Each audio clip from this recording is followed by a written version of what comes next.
Hello, bachcho. Let's see the question. Each question contains statement 1 and statement 2. Examine the statement carefully and mark the correct answer according to the instructions given below. यहाँ पे हमें statement 1 and statement 2 दिया है, उन दोनों को हमें देखना है और उनमें से दोनों ट्रू है या नहीं वो चेक करना है.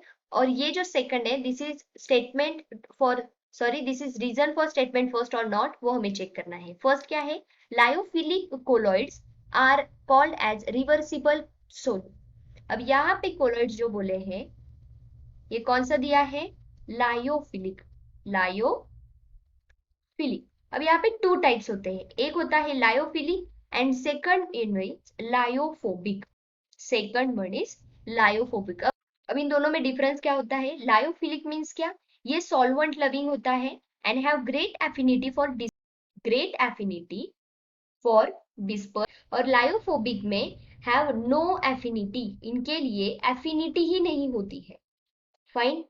And one more thing, lyophobic जो होते हैं ये ग्रेट डिस्पर्स मतलब क्या? ये सॉल्वेंट लविंग है. ये कैसे है? सॉल्वेंट लविंग होते हैं.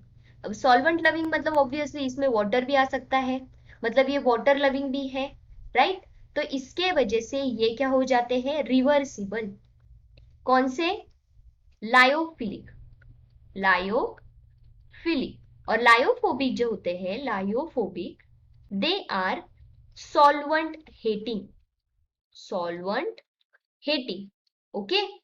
And that is the reason ये H2O नहीं लेते हैं और यहाँ इसके वजह से ये इरिवर्सिबल हो जाते हैं. ये क्या हो जाते हैं? इरिवर्सिबल. अब हम स्टेटमेंट देखते हैं क्या दिया है. Lyophobic colloids are called as reversible sol. तो yes, this is true. Why? Because they shows great affinity for disperse space and they are solvent loving. इसके वजह से ये रिवर्सिबल होते हैं. तो ये स्टेटमेंट तो सही है. उसके बाद क्या दिया है? Lyophilic sols are extensively hydrated. तो यस, ये भी ट्रू है क्योंकि हमने पहले ही देखा कि ये सॉल्वेंट लविंग है. दैट मीन्स यहाँ पे वाटर भी आएगा, राइट? और अगर वाटर आएगा तो ये एक्सटेंसिवली हाइड्रेटेड है. तो ये भी सही है, राइट? और इसी के वजह से ये क्या है? रिवर्सिबल होता है. ओके. ये एक्सटेंसिवली हाइड्रेटेड होने के कारण ये रिवर्सिबल सोल होते हैं. फाइन. तो ये स्टेटमेंट भी सही है. तो answer will be option A, that if both the statement are true, statement second is correct explanation of statement first. Second जो है करेक्ट एक्सप्लेनेशन है फर्स्ट का. I hope you understood. Thank you so much. All the best.